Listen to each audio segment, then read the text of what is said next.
다 같이 사도신경으로 신앙 고백을 하겠습니다. 시작.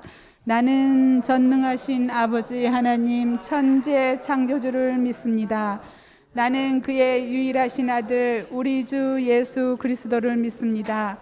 그는 성령으로 잉태하사 동정녀 마리아에게서 나시고 본디오 빌라도에게 고난을 받으사 십자가에 못 박혀 죽으시고 장사한 지 사흘 만에 죽은 자 가운데서 다시 살아나시며 하늘에 오르사 전능하신 하나님 우편에 앉아 계시다가 산 자와 죽은 자를 심판하러 오십니다. 나는 성령을 믿으며 거룩한 공교회와 성도의 교제와 죄를 용서받는 것과 몸의 부활과 영생을 믿습니다. 아멘.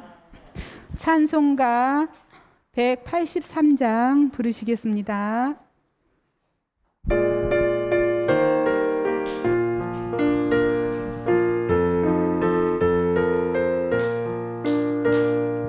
빈들의 마른 풀같이 시들은 나의 영혼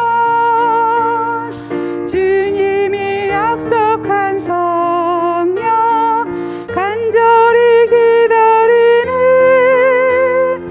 가물어 메마른 땅에 단비를 내리시는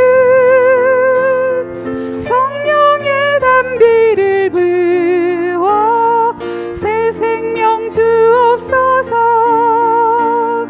반가운 빗소리 들려 산촌이 춤을 추네. 봄비로 내리는 성령 내게도 주옵소서. 가물어 메마른 땅에 단비를 내리시는 성령의 단비를 부어 새 생명 주옵소서. 위로를 내려 조목이 무성하니 갈급한 내 심령 위에 성령을 부소서. 몸의 마른 땅에 단비를 내리시는 성령의 단비를 부어 새 생명 주옵소서. 잠대신 사랑의 언약 어길 수 있사오랴. 오늘의 흡족한 은혜 주실 줄 믿습니다. 무릎에 마른 땅에 단비를 내리시듯 성령의 단비를 부어 새 생명 주옵소서. 아멘.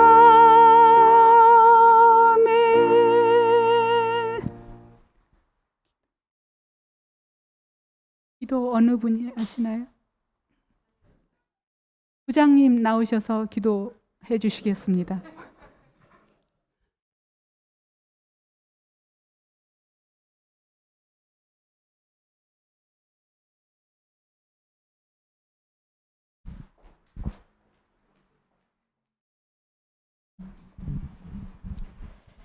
다 같이 두 손 모으고 기도 드리시겠습니다.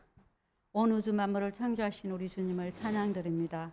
창조하신 만물을 하나님 통치하여 주시고 이렇게 또 하나님 아버지 은혜 가운데 아버지 새 봄을 허락하시사 단비를 주시고 저희들을 또 성적으로 인도하여 주셔서 이 종료주일 하나님 아버지 앞에 찬송과 예배 드릴 수 있도록 인도하여 주심을 참 감사하고 감사를 드리옵나이다.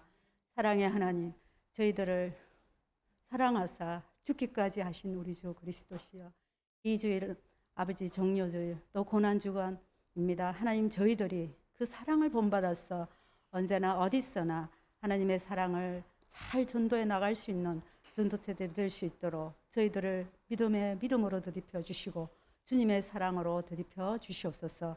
오늘도 예배의 자리에 함께 하시는 모든 주의 지체들 기억하여 주시고 우리 경진부 아버지 하나님 그 지체들이 어디에서 예배드리든지 하나님 마음을 모으고 뜻을 모으고 힘을 다하여서 여호와를 경외하는 마음으로 이 예배 자리에 임하게 하여 주시옵소서.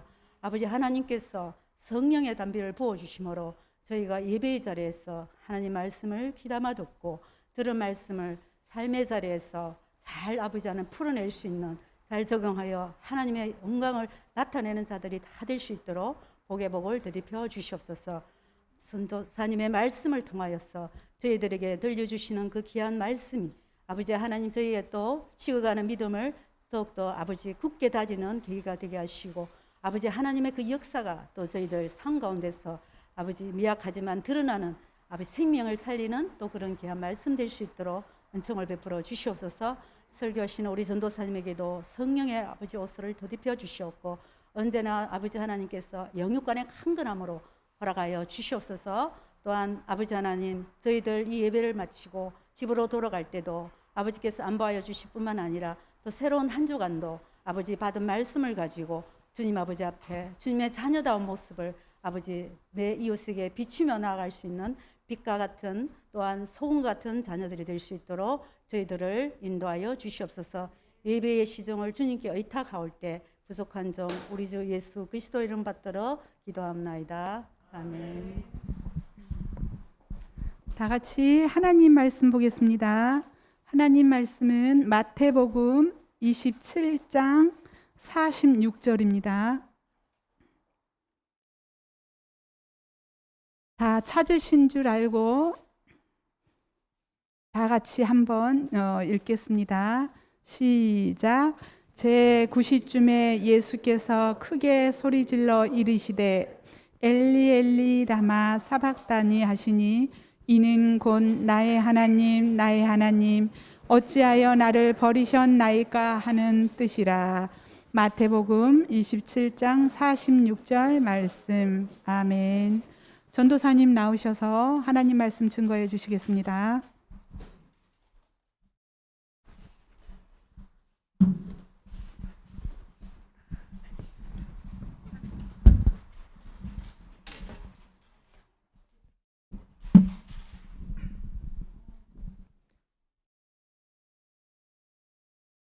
네. 안녕하세요. 반갑습니다. 안녕하세요. 네. 오늘도 이제 또 말씀을 전하러 나온 신강산 전도사입니다. 지난 시간 말씀 혹시 기억나시나요? 어떤 장면이었는지? 네. 지난주 말씀 제목은 붙잡히신 예수님이었습니다. 네. 그래서 지난주 말씀은 이 말씀이었습니다. 네. 그러나 이렇게 된 것은으로 시작하는데요. 이 말씀을 한번 같이 읽어 보도록 하겠습니다. 제가 한 줄씩 읽도록 하겠습니다. 그러면 여러분께서 따라 읽어주시면 되겠습니다. 네, 제가 먼저 읽겠습니다. 그러나 이렇게 된 것은 다 선지자들의 글을 이루려 함이니라 하시더라. 자, 이에 제자들이 다 예수를 버리고 도망하니라. 마태복음 26장 56절 말씀. 네, 아멘. 네. 지난주에 이제 이 말씀을 토대로 살펴본 내용은요. 예수님께서 여러 부당한 일을 겪으셨다라는 사실이었습니다. 그러나 그분은 왜 낮에 자신을 잡으러 오지 않았냐라는 이 한마디만 던지시고 어떤 불평도 하지 않으셨습니다. 그것은 바로 왜 그랬습니까? 다 선지자들의 글을 이루려 함이었기 때문이었습니다. 제자들은 이 예수님의 말씀에 다 당황해서 이 상황에 굉장히 당황해서 다 도망갔지만 다음 주에 자세히 또 살펴볼 내용인데요. 예수님은 또 부활하신 이후에 또 제자들을 또 찾으시고 그들을 다시 또 제자로 불러주십니다. 우리는 지난주 말씀을 살펴보면서 어떤 제자가 되어야 하는지 를 생각해 봤었는데요. 바로 예수님의 뜻을 알고 예수님을 따르는 그런 제자가 되어야겠죠. 그런 내용이 지난주 내용이었습니다. 오늘 본문은 예수님께서 뭔가 크게 소리를 지르시면서 뭔가 말씀하셨다 이런 내용이죠. 중간의 내용은 아직 잘 모르겠습니다. 그러면 어떤 얘기 중에 예수님께서 크게 소리를 지르셨는지 거기까지 이르는 뭔가 과정이 있었을 텐데요. 저희는 이제 뭐 계속해서 이제 복음서 말씀들을 자주 묵상하다 보니까 왜 예수님께서 크게 오늘 소리를 지르셨는지는 다들 알고 계실 것 같습니다. 그러면 그 과정을 한번 살펴보면서 예수님의 죽음 가운데 남기신 이 말씀을 한번 같이 살펴보고자 합니다. 부당하게 지난주에 잡혀가신 예수님은 사내들인 공회, 이후로 이제 그냥 공회라고 하겠습니다. 이 공회에서 대제사장들과 그 공회에서 이제 그 예수님을 고소를 해서 이제 부당하게 재판을 받았는데요. 공회에서 예수님께 이제 내세운 제목은 이제 신성모독이라는 제목이었습니다. 신성모독이라는 것은 이제 어떤 내용이에요? 예. 신성모독이었는데요. 지난번에 이제 그 마태복음 26장 그 65절에서 이제 대제사장이 예수님을 유죄로 만들기 위해서 자신의 옷을 어떻게 했습니까? 찢었죠. 예수님이 인자가 구름 타고 오실 리가 나타날 것이다라고 말씀을 하시자 대제사장이 자기가 분개해서 옷을 찢습니다. 그러면서 저 사람은 신성모독이다 이런 이제 얘기를 했었는데요. 이제 그런 이제 그 제목으로 대제사장이 이제 예수님을 이제 고소하기에 이릅니다. 그런데 그 대제사장이 당시 예수님을 죽일 수가 있었을까요? 없었을까요? 네, 없었습니다. 왜냐하면은 그 당시에 그 유대인들은 로마 제국의 지배 아래에 있었죠. 그래서 이제 유대인들은 이 한마디로 얘기해서 식민지 같은 이제 속국이었기 때문에 사형 집행 권한이 없었습니다. 무슨 얘기냐면 로마는 당시 이제 큰 제국이었습니다. 그래서 그 일일이 소수 민족들을 다 이제 관할해서 지배할 수는 없었습니다. 하지만 이제 여러 민족들이 다스리던 이 민족들의 지배권은 이제 유지를 해야 되기 때문에 어느 정도 자치권은 주지만 이런 중대한 판결, 사형 같은 판결들은 자기 로마 제국만 내릴 수 있는 이런 이제 제도를 마련해 둔 것이었습니다. 그래서 공회는 예수님께 사형을 선고하지 못하고 선고해 달라고 로마 총독에게 가게 되었던 것입니다. 로마 총독은 우리가 이제 어떤 사람인지 늘 사도신경에서 오늘도 방금 지나갔는데 누군지 아십니까? 네, 바로 여기 그 본디오 빌라도입니다. 빌라도는 이제 예수님이 죄가 없다는 것을 알았습니다. 오늘 이제 본문을 내용들을 자세히 살펴보면 죄가 없다라고 생각했던 것을 알 수 있습니다. 하지만 이 본디오 빌라도라는 사람은 예수님을 십자가에 못 박도록 허락을 하는데요. 이 18절에 보면 이는 그가 그들의 시기로 예수를 넘겨준 줄 알미더라라는 것인데 다 이제 대명사로 돼 있어서 조금 고치면 빌라도가 공회의 시기로 예수를 넘겨준 줄 알미더라 이렇게 정리가 됩니다. 빌라도는 이렇게 대제사장과 공회가 어떤 심정이었냐면요. 예수님을 억지로 이렇게 십자가로 못 박으려고 하는 줄 알았습니다. 죄가 없는 줄은 알았습니다. 하지만 이 사람들이 이렇게 공회가 정말 시기해서 예수님을 넘겨주는 것이 로마 제국의 통치에는 해가 되지 않았던 겁니다. 예수님은 무죄하지만 공회가 원하는 대로 해주는 것이 로마에게 손해가 되지 않는다라는 의미입니다. 24절에 보면 이유가 조금 더 적나라하게 드러나는데요. 빌라도가 두 번 넘어갔네요. 빌라도가 아무 성과도 없이 도리어 여기 보면 밀란이 나려는 것을 보고, 그러니까 예수님이 혹시 무죄가 아니냐 이렇게 이제 빌라도가 얘기를 하니까 이제 막 밀란이 나려고 하는 겁니다. 이제 제발 죽여라 막 이런 식으로 이제 계속 얘기가 나오는 거죠. 그래서 빌라도가 이제 한마디로 쫄았던 거죠. 그래서 이거는 그냥 죽여야겠다. 그래서 예수님이 무죄라는 주장을 거둬버립니다. 빌라도는 예수님이 십자가에 못 박히도록 이렇게 허락해버립니다. 그러면서 24절에 밑에 보면 나는 무죄하니라는 말로 자신은 발을 이제 빼버리는 거죠. 이렇게 선지자들이 말한 바를 이루면서 그리고 철저하게 인간들에게 버려지면서 예수님은 결국 십자가에 그림처럼 이렇게 죽으시게 됩니다. 이런 배경을 가지고요. 오늘 예수님께서 숨을 거두실 때 하신 말씀을 한번 같이 읽어 보겠습니다.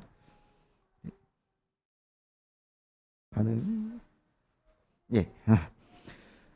마태복음 27장 46절 말씀인데요. 이번에도 제가 한번 읽고 여러분들께서 따라 읽어주시면 감사하겠습니다. 그러면은 제가 먼저 읽겠습니다. 제9시쯤에 예수께서 크게 소리 질러 이르시되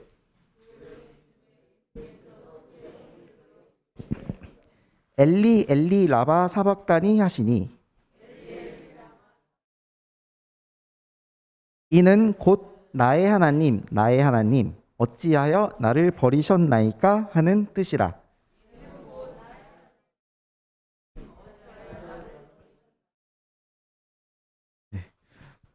굉장히 어렵죠? 네, 말씀이 굉장히 어려운데 일부러 어려운 본문을 고른 건 아니고요. 네, 예수님께서 죽으시면서 하시는 말씀이 있습니다. 그걸 이제 십자가상에서 이제 말을 하셨다고 해서 가상칠언이라고 하는데요. 그 말씀을 좀 살펴보는 게 의미가 있을 것 같아서 그 중에 한 문장을 제가 가져왔습니다. 예수님께서 죽으시는 이 장면은 언뜻 1차적으로 딱 이 본문만 보면은 어떤 느낌이 드시나요? 예수님께서 십자가에 이제 달려 있는데 고통이 너무 큰 나머지 자신을 버린 하나님을 원망하는 것처럼 보이지 않나요? 그렇다면 과연 그런지. 네. 예수님은 정말 이제 그 모든 죄를 짊어지시고 너무 그 죄가 감당하기 무거워서 마지막의 순간에 하나님을 원망한 것일까? 라는 이제 그 의문을 한번 같이 해결해 보도록 하겠습니다. 본문에서 예수님이 이렇게 소리를 지르시자 그 옆에서 이제 예수님이 십자가에 달려 있는 것을 구경한 사람들이 있었습니다. 네, 구경한 사람들이 있었는데 이 말을 듣고 그 사람들은 뭐라고 생각했냐면 엘리 엘리이지 않습니까? 그래서 엘리야를 부르는구나라고 오해를 했습니다. 발음이 비슷하지 않습니까? 그래서 이제 앞에 엘리가 엘리야와 비슷하기 때문에 이런 이제 일어난 이런 오해였던 것입니다. 그래서 어떻게 생각했냐면요. 거기 섰던 자 중에 어떤 이들이 듣고 이르되 이 사람이 엘리야를 부르는구나 라고 하면서 남은 사람들이 가만둬라 엘리야 와서 그를 구원하나 보자 이런 식으로 예수님을 조롱합니다. 이런 이제 내용들이 있었습니다. 근데 저희는 이 구절이 적어도 예수님께서 엘리야를 부르지는 않았을 거라는 거는 다들 알고 계실 겁니다. 그럴 이유가 전혀 없으니까요. 네. 친절하게도 이 구절에는 그런 이제 조금 전에 이 구절에는 이런 오해를 방지하고자 그 엘리 엘리 라마 사박다니를 가 아니라 밑에 이제 번역이 되어 있습니다. 나의 하나님 어찌하여 나를 버리셨나이까 라고 아주 친절하게 번역이 되어 있는데요. 그래서 자, 지금부터는 이 위에 거보다는 밑에 이제 내용으로 같은 이제 번역이니까요. 밑에 걸 이제 중점적으로 해서 한번 이제 내용을 살펴보도록 하겠습니다. 자, 이 말은 이제 어떤 내용이냐면요. 시편 22편 1절의 말씀을 인용한 것입니다. 이 내용은 이제 어떤 내용이냐면 다윗이 하나님께 부르짖는 내용이 담겨 있습니다. 그래서 이런 시편의 문학을 한번 이제 좀 문학 시를 읽는다는 느낌으로 저희가 쭉 한번 감상을 해보면서 예수님께서 과연 이 인용을 어떤 의미로 인용을 하셨을까 이런 좀 내용을 같이 살펴보면 좋을 것 같습니다.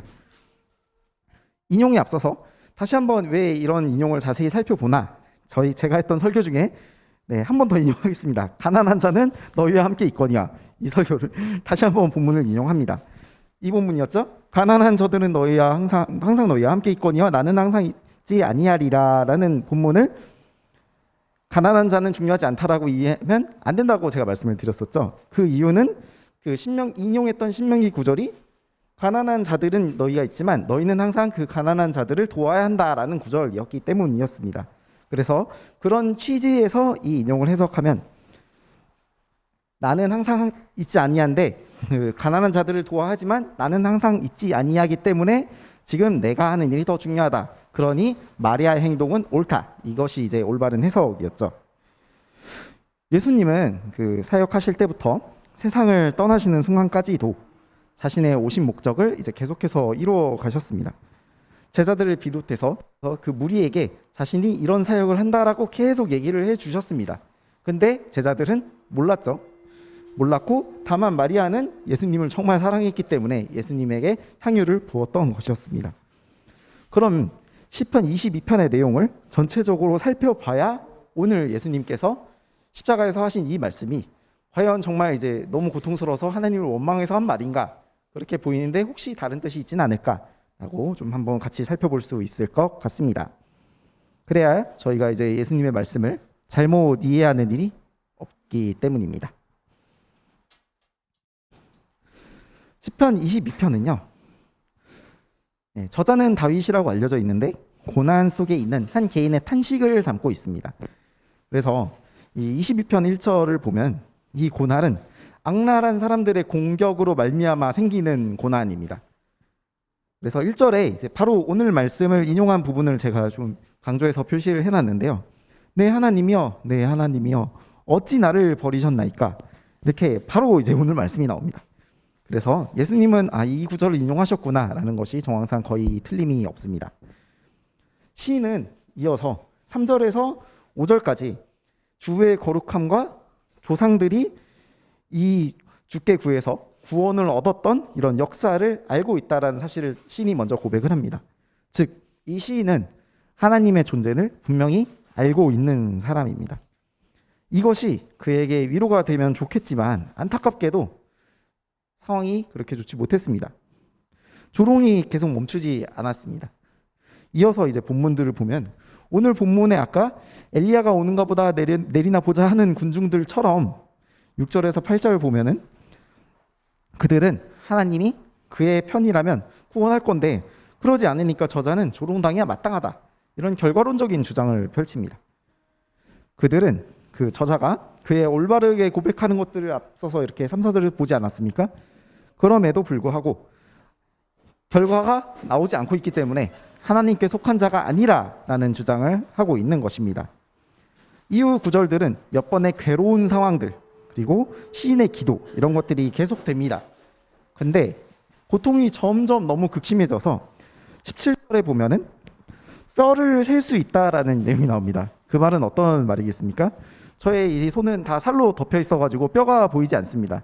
근데 뼈가 드러날 정도라는 것은 살점이 다 떨어져 나갔다는 겁니다. 그 정도로 고통받고 핍박받았다라는 의미가 됩니다. 그리고 18절에 보면 겉옷을 나눠 속옷을 제비 뽑는 지경에 이르렀습니다. 제가 옷을 뺏어가는데 겉옷을 뺏고 속옷도 다 뺏어가는데 저항을 못할 정도로 그렇게 온 몸이 망가져 있는 것입니다. 정말 이 시에서 저자가 놓인 상황은 거의 그냥 다 죽은 것이나 다름없는 그런 정말 이제 곤란한 그리고 정말 어떻게 보면 비참한 상황에 이렇게 놓여 있는 시인의 모습이 계속 1절부터 18절까지 계속 반복이 됩니다. 시인은 곤경에 처해 있고 시인은 하나님을 올바르게 고백하지만 상황은 나아지지 않는 이런 내용들이 계속해서 반복이 됩니다. 그래서 읽다 보면 굉장히 안타까운 마음이 들기도 합니다. 근데 이런 내용이 계속 반복이 되다가요. 반전이 있습니다. 이 반전은 22절부터 시작이 됩니다. 이렇게 극도로 정말 살점이 다 드러날 뼈가 드러날 정도로 고통스러운 상황이지만 22절에서 저자는 회중 가운데서 주를 찬송하리이다라는 회중 가운데서 주를 찬송할 것을 자신이 주를 찬송할 것을 기대하고 있습니다. 이 본문은 좀 중요한데요. 왜냐하면 저자가 그를 멸시하고 조롱하는 회중의 가운데서 찬양을 한다라는 것은 고통에서 지금 이제 물리적인 고통만 덜어진다라고 해서 일어날 수 있는 일이 아닙니다. 저자의 이제 명예는 계속해서 공격받고 핍박받고 그의 저자의 고백이 올바른 고백으로 인정받지 않음으로 인해서 그의 명예는 바닥에 떨어진 상태인 겁니다. 근데 이 저자가 다시 회중 가운데서 주를 찬송한다라는 것은 몸만 회복된다고 가능한 일이겠습니까? 아닙니다. 그의 명예가 회복되어야 가능한 일입니다. 시인은 장래에 자신이 정말 이 고통스러운 상황 가운데서도 그런 일이 일어날 것이다라는 소망을 이 시에서 고백하고 있습니다. 그리고 명예가 회복된 시인을 통해서 그의 회중 가운데서 고백을 통해서 야곱의 모든 자손들이 27절에 보면 그걸 넘어서 모든 나라의 모든 족속이 주의 앞에서 예배한다라고 말씀을 하고 있습니다. 시인 개인의 환난과 고통은 어떻게 끝을 맺습니까? 모든 나라와 모든 족속의 구원으로 끝을 맺고 있습니다. 여기까지가 시편 22편입니다. 이런 내용을 묵상했을 때 예수님의 1절을 인용한 이 부르짖는 외침, 나의 하나님이 나의 하나님 어찌하여 나를 버리시나이까 라는 이 외침은 지금 예수님이 고통 가운데 있으니까 하나님이 너무 원망스럽다 라는 내용으로 해석이 되겠습니까? 안 됩니다. 이 외침은 지금 비록 예수님이 정말 극심한 고통 가운데 있지만 장차 그의 명예가 회복되고 그를 통해서 모든 나라와 모든 족속이 하나님께 예배하게 될 것이다 라는 고백이 담겨 있는 것입니다.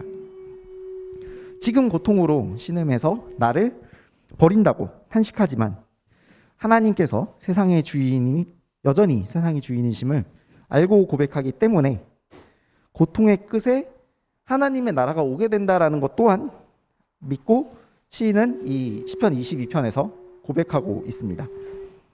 21편까지의 고통 그리고 22편부터 시작되는 반전은 언뜻 보기에는 굉장히 뜬금없어 보입니다.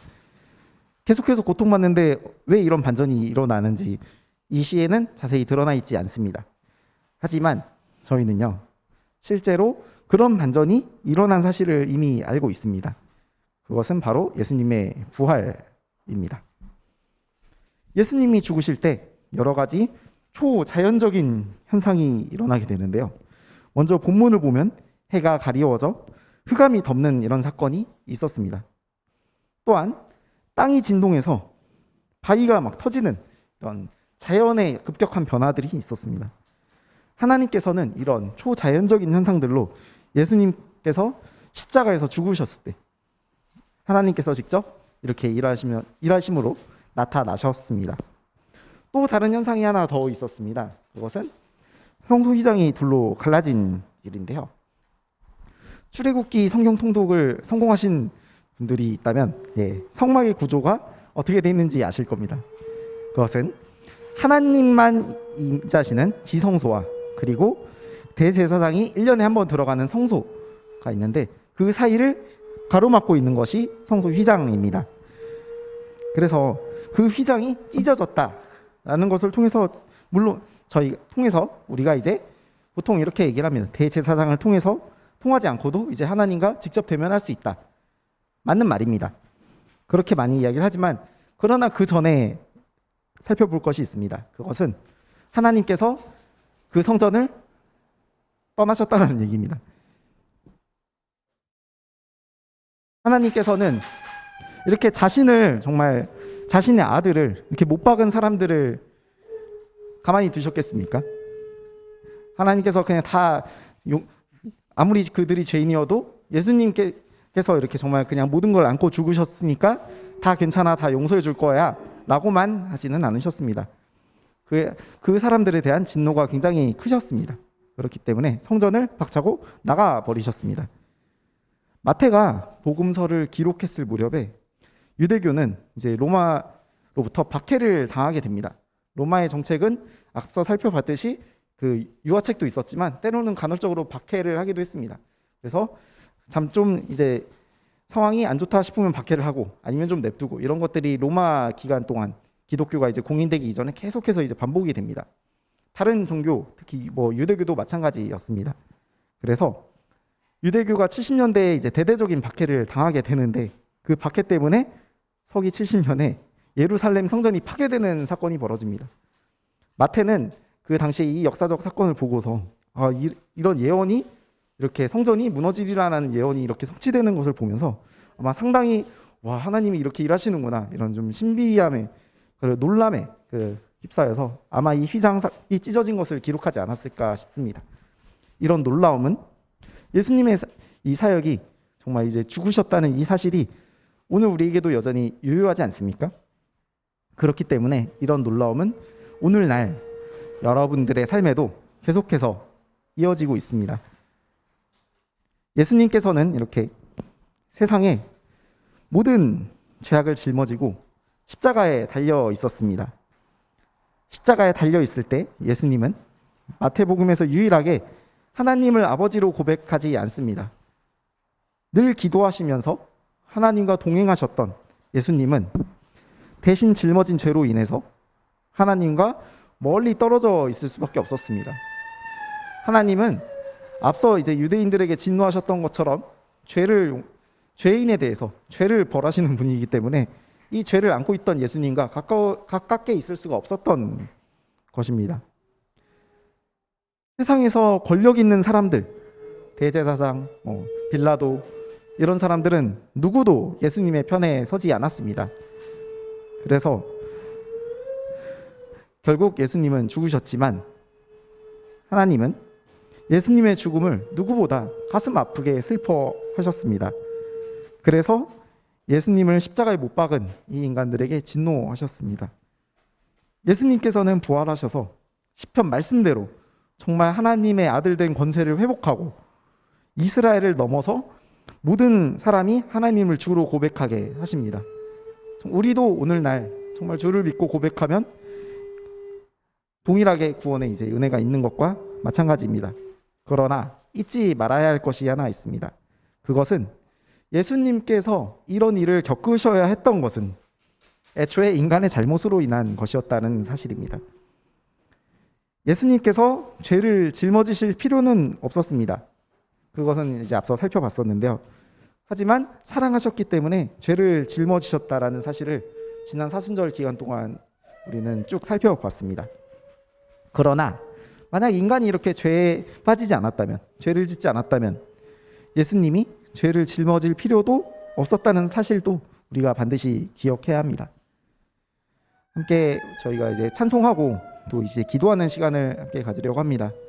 이제 이번 한 주는 이제 고난 주간인데요. 그 고난 주간 한 주간을 이제 경건한 묵상으로 우리가 보내고자 이제 찬송을 하나 하면서 이제 몇 가지 기도 제목을 두고 저희가 함께 기도를 하겠습니다. 찬송가 16장을 함께 찬양하려고 하는데요. 삼위일체 하나님을 함께 고백하며 기도하는 시간을 가지겠습니다.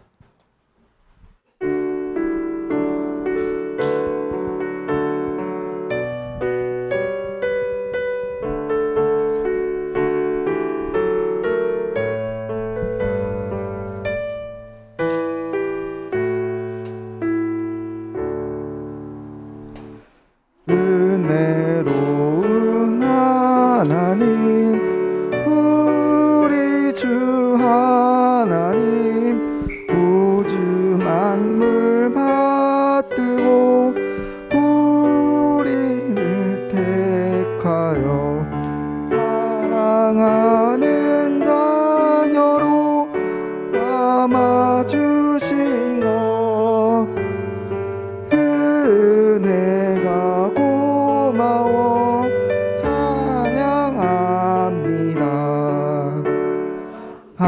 하나님의 독생자 우리 주 예수님, 우리들의 모든 죄 다 씻기 위하여 이 세상에 오셔서 십자가 지신 그 큰 사랑, 그 은혜 찬양합니다. 약속대로 임하신 보혜사 성령님, 충만하게 하시어 기쁨을 주시고 구원받을 확신을 주신 사랑에 사하며 찬송을 드리옵니다.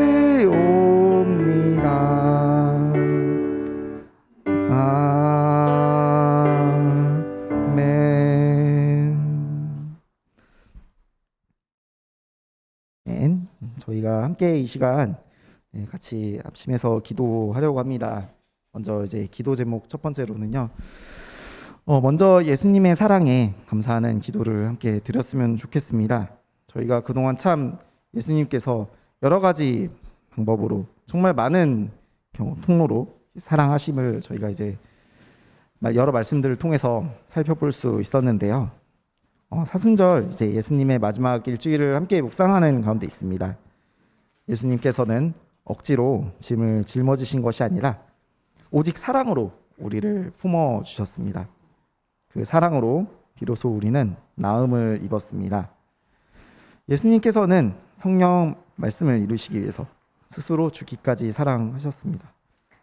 이제 우리가 예수님의 사랑을 받을 때 예수님의 사랑을 받아서 예수님의 사랑을 배웠습니다. 그 이유를 알게 되었습니다. 예수님께서는 고난을 겪고 멸시를 받고 부당한 대우를 받으셨지만 이를 통해 모든 사람이 하나님을 경배하는 나라를 이루셨습니다. 함께 예수님의 사랑에 감사드리며 함께 기도드리도록 하겠습니다. 함께 기도하겠습니다. 하나님 감사합니다. 하나님 아버지, 정말 예수님의 사랑을 정말 우리에게 보여주심을 감사드립니다. 주 하나님, 아버지, 예수님의 사랑 그런데 우리가 묵상하고 그 사랑을 우리가 배웠습니다. 이제 그 사랑을 정말 우리가 가만히 품고 정말 이 예수님의 마음을 따르는 사람들이 되길 원합니다. 하나님 아버지, 정말 이렇게 예수님을 보내주셔서 죄인으로 인해 죽을 수밖에 없는 우리에게 예수님이 일하시니 감사드립니다. 주님, 아버지가 일하셔서 정말 우리가 더 예수님의 사랑을 알고 더 예수님의 사랑을 배우고 정말 그 예수님의 사랑을 따라서 실천하는 우리 될 수 있도록 인도하여 주시옵소서. 이 한 주간 예수님의 사랑을 깊이 묵상하는 우리 되도록 인도하여 주시옵소서. 주 하나님, 우리 마음을 주께로 인도하여 주시옵소서. 주님, 인도하여 주시옵소서. 주님, 주시옵소서. 주님, 주 하나님,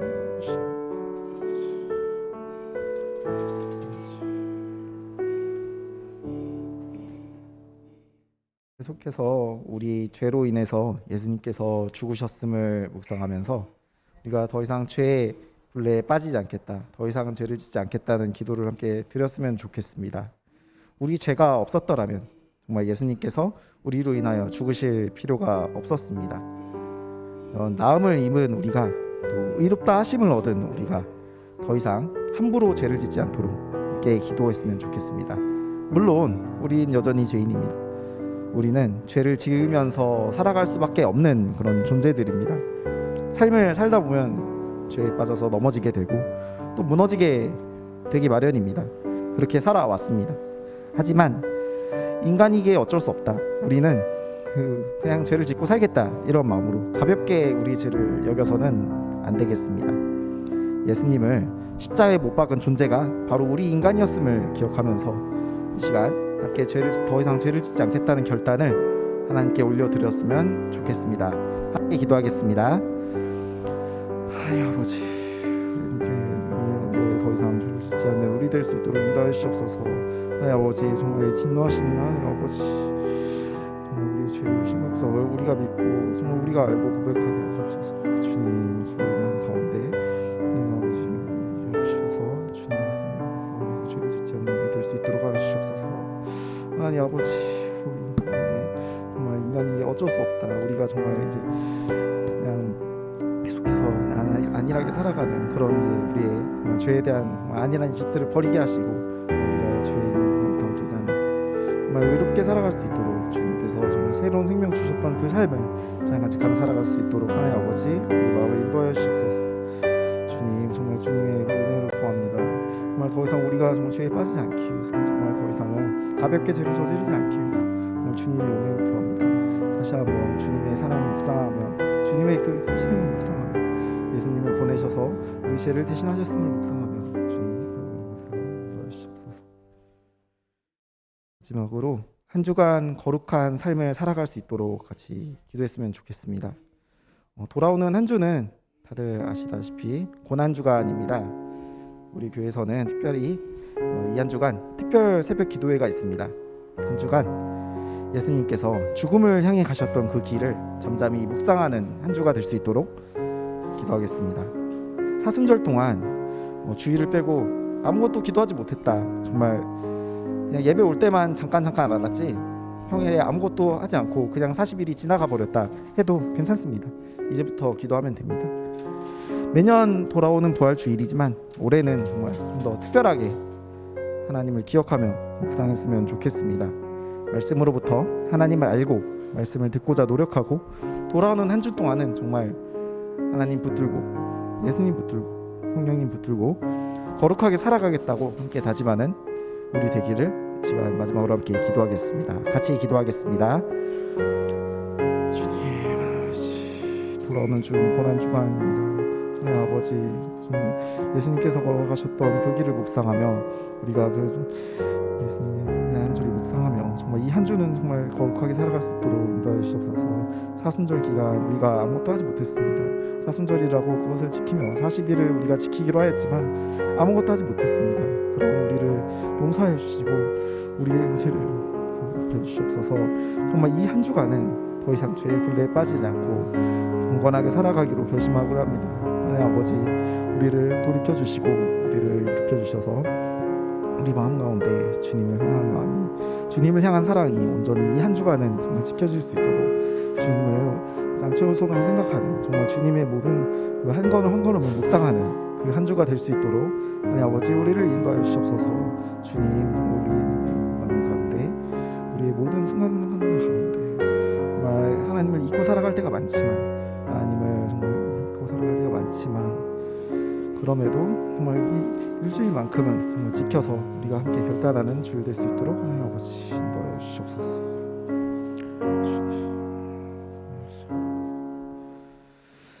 우리를 사랑하신 삼위일체 하나님 참 감사합니다. 악한 것으로 가득한 우리의 모든 죄를 짊어지시고 죽기까지 우리를 사랑하셨던 예수님의 참 사랑을 우리가 기억하길 원합니다. 죄에 분노하시고 죄를 결코 가볍게 여기지 않으시는 하나님을 우리가 기억하길 원합니다. 우리에게 늘 새로운 마음을 주시고 거룩한 삶을 살 수 있도록 하시는 성령님을 우리가 기억하길 원합니다. 사랑으로 하나님과 연합하고 고난주간을 잘 묵상하는 우리가 될 수 있도록 한 주간을 주님께 맡겨드립니다. 이 모든 말씀 살아계신 예수님의 이름으로 기도드립니다. 아멘.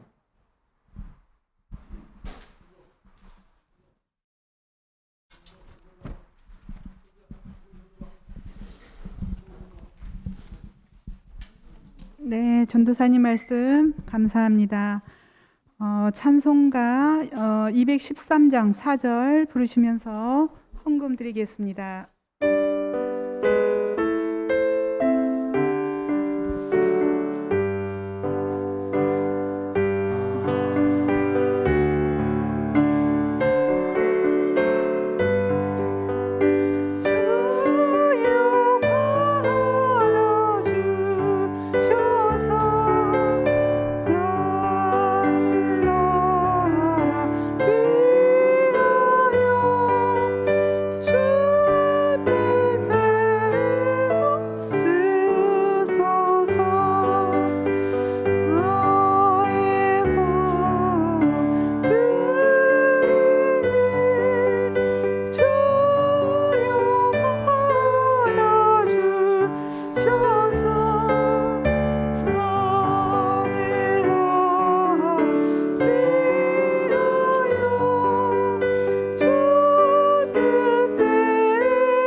드린 헌금을 위해서 잠깐 기도드리겠습니다. 지금도 변함없이 저희들을 사랑하시고 인도하시는 살아계신 하나님 아버지, 오늘도 이렇게 주일날을 맞이하여 저희가 예배당에 나와서 예배를 드릴 수 있도록 인도하여 주시니 참으로 감사를 드립니다. 지난 한 주간도 저희들을 주님께서 임마누엘로 지켜주셨지만 오늘도 이렇게 저희들 경진부 식구들 특별히 사랑하여 주시고 인도하여 주셔서 이렇게 주님 전에 나와서 하나님 말씀 듣고 찬양하며 이 시간을 드리게 하심을 다시 한번 감사를 드립니다. 하나님, 이 시간 저희들 작고 적지만 하나님 앞에 헌금을 드렸습니다. 이 헌금이 아름다운 곳에 잘 쓰일 수 있도록 하나님께서 인도하여 주시고 함께하여 주시옵소서. 감사드리며 예수님의 이름으로 기도드렸습니다. 광고 드리겠습니다. 경진부 2021년 표어는 말씀으로 하나 되는 경진부입니다. 오늘은 종려주일입니다. 우리의 죄를 위해 죽으신 예수님을 묵상하며 함께 기도합시다. 4월 4일 예배 인도는 민영순 선생님, 대표 기도는 홍상수 선생님이십니다. 대표 기도자 선생님께서는 기도문을 준비해 주시기 바랍니다. 정부 지침 방역 수칙에 따른 예배 이원 제한이 4월 11일까지로 연장되었습니다. 학생들을 두 조로 나누어서 예배드립니다. 오늘 예배 마치고 3월 교사 원래회가 있습니다. 이상으로 광고를 마치고 주기도문으로 예배를 마치겠습니다.